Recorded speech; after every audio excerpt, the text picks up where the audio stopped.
มาไงอ่ะมาไงอ่ะ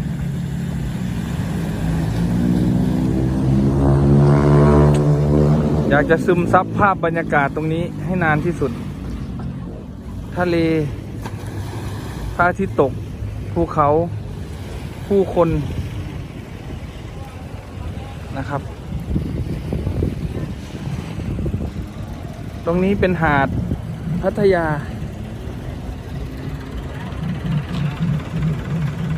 ผมก็นานๆมาครั้งหนึ่งพัทยาเนี่ยไม่ได้มานานละอ่ะพ่อใหญ่จะเอาคันไหนอีก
ดูรถยนต์กันบ้าง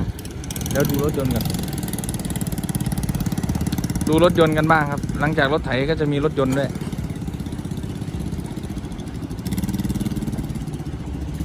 รอรถยนต์คันนี้ถอยมาคนนี้แกดึงอันนี้มารอแล้วอ่ะคือแต่ละวันก็ต้องเก็บอย่างนี้นะครับเครื่องไม้เครื่องมือเก็บอ่ะไม่ใช่นี่เอารถยนต์มาใส่ตรงนั้นเลยอ่ะอ๋อรถไถลากขึ้นถ้ารถยนต์มันลื่น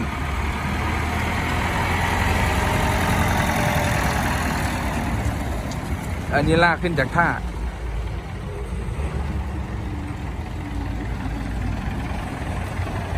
ให้ถ่ายว่ารถไถยี่ห้ออะไร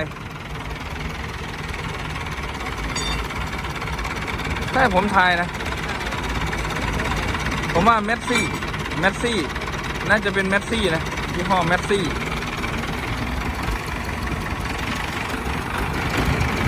เพราะว่าข้างหน้าก็ไม่เหมือนฟอร์ดฟอร์ดก็ไม่ใช่ถามว่าปีไหนปีรัชกาลที่9มาแล้วอันนี้มาพร้อมสปีดโบ๊ทเลย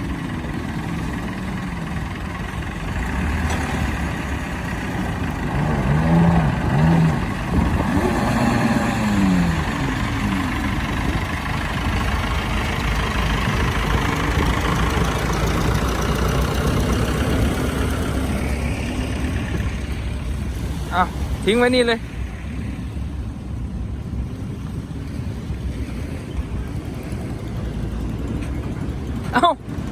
มอเตอร์ไซค์ก็ลากด้วยเฮ้ยนี่ก็มีเฮ้ย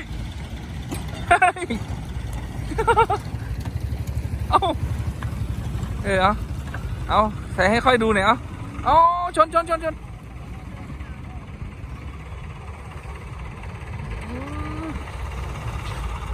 สองพ่วงเลยลากมาได้ยังไงเขามาเอาเจ็ตสกีของเขาอ่ะเก็บละ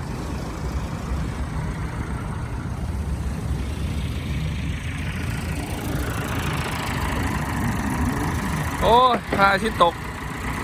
สวยมากให้ดูภาพบรรยากาศพระอาทิตย์ตกครับ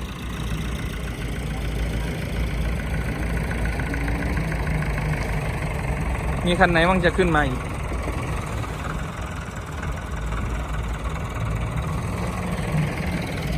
คันไหนจะเข้ามาไม่เห็นเลยอ๋อคันนั้นนนกำลังเข็นมาอยู่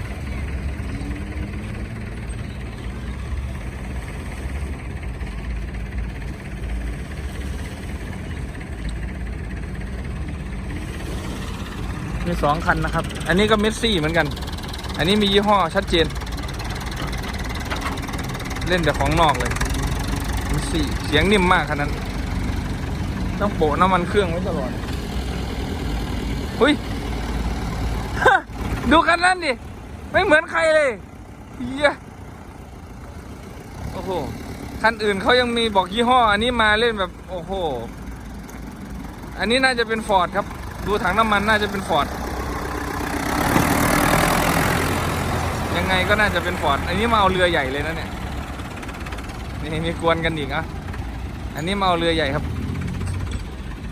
ให้ลำไหนอ่ะตาคนนี้ลากไว้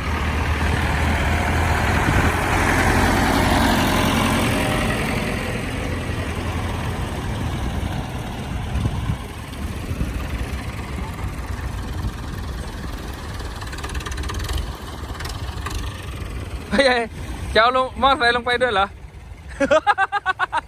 จะเอามอไซค์ลงไปข้างล่างเอาลงไปให้ดูหน่อย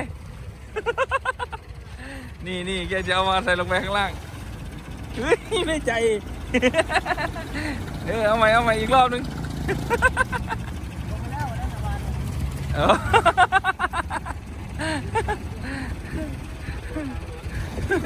ถ้าลงไปเนี่ยได้เอาไอ้พวกนี้แหละลากขึ้นมา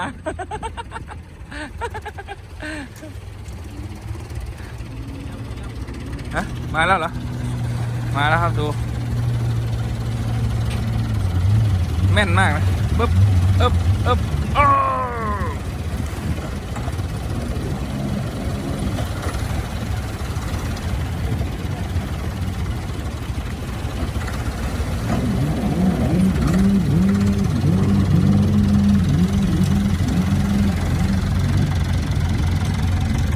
ผมรอดูลำใหญ่นะ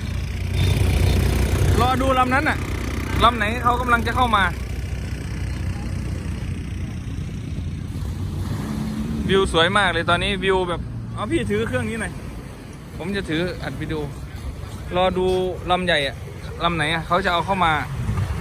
รถเขามารอแล้วอะเนี่ยไอรถไถคันซิ่งเนี่ย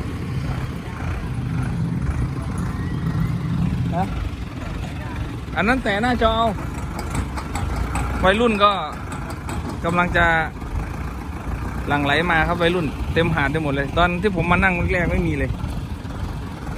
เดี๋ยวไปรีวิวรถไถคันนี้ก่อนนะอันนี้ยังไงก็ใช่ฟอร์ดนะน่าจะเป็นฟอร์ดแหละดับเลยเพราะว่าเรือมันยังไม่เข้ามาโอ้น่าจะยาวนานมากใช้งานมาสแตนเลสนะที่ไม่เป็นสนิม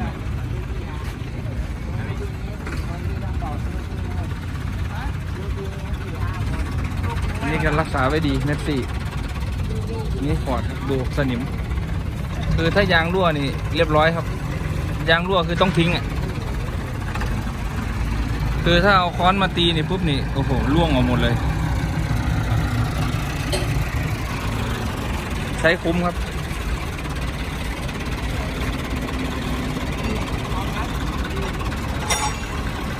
แอร์เย็นไหมแอร์เย็นไหม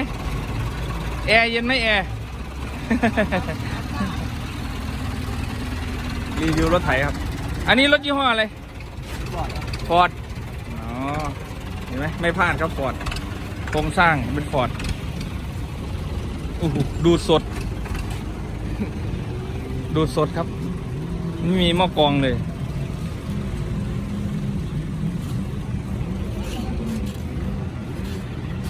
ฟอร์ด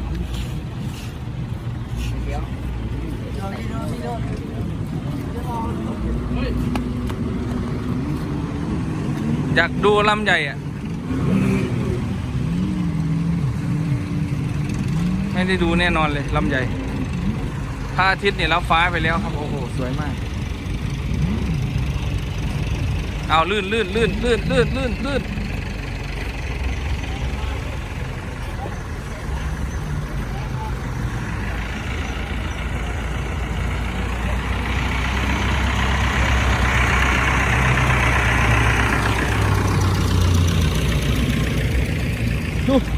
ดูสปีดโบ๊ทเขาไปอย่างนี้เลยนะ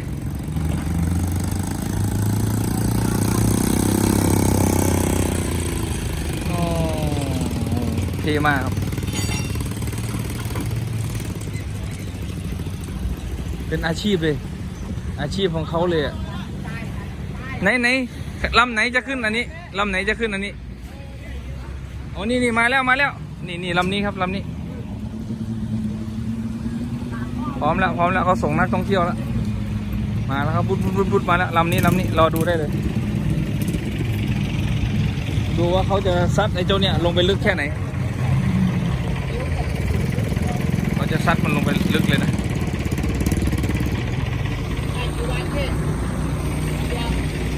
ไปเราไม่ได้เลยเราเชื่อไม่ออกมากไม่สตาร์ทเลยนะโอ้กระตุกอย่างนี้เลยอ่ะโหจ้าบจริงๆนี่ลงไปแล้ว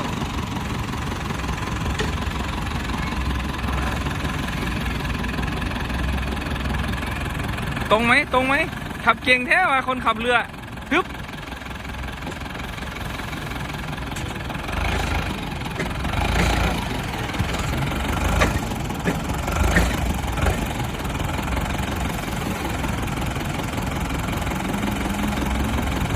มันมีแรงดันของมันมาเองอะเรือใหญ่สบายเลย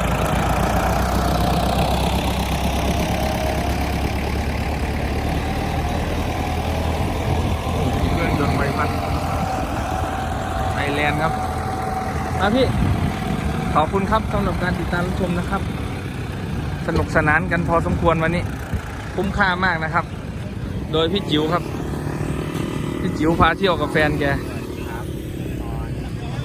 พระอาทิตย์ก็รับตาไปแล้วไม่มีอะไรแล้วมีแต่รถไถแหละจะมาเหยียบเราเอ้า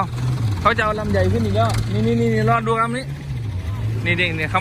าวนี่รอดูลำนี้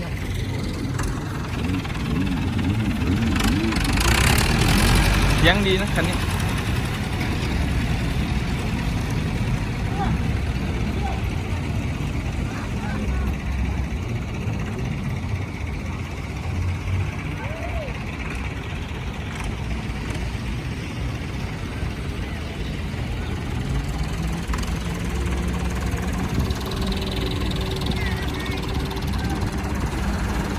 พุ่งขึ้นครั้งเดียวหรือเปล่า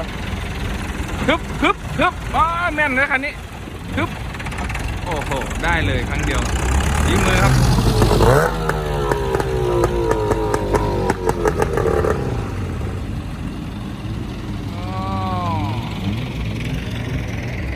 เสียงดังนะแต่ว่าเขาเอาเสียงมันลงในน้ำโอเคครับขอบคุณสำหรับการติดตามรับชมนะครับคลิปนี้ก็ขอฝากไว้เพียงแค่นี้นะครับฝากกดติดตามช่องท็อปแท็บ6ล้อไฮโซท็อปแท็บพากินพาเที่ยวนะครับแล้วก็เพจใหม่เพจทีตัวใหญ่แล้วก็แอนทีตัวเล็กนะครับภาษาอังกฤษนะรถดำแต่งสวยแห่งประเทศไทยนะครับขอฝากเพจใหม่เอาไว้ด้วยนะครับขอบคุณครับสวัสดีครับบ๊ายบายทะเล